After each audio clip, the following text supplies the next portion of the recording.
Nada. This is the National Weather Service Office in No. Wilmington, Ohio. No. The signal was a test of the weather radio station KIH 42 Covington, Kentucky public warning system.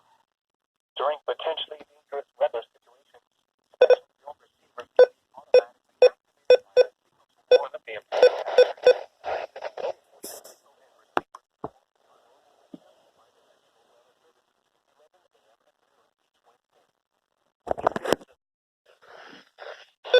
Phone to the next event.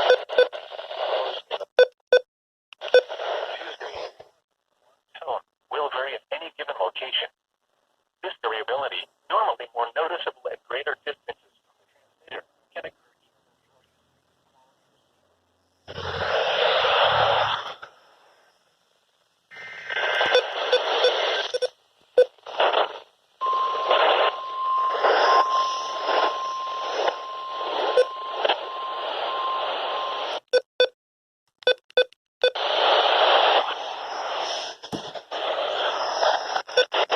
Robertson.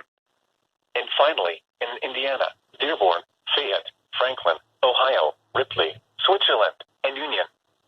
This concludes the weekly test of weather radio station KIH 42 Covington, Kentucky.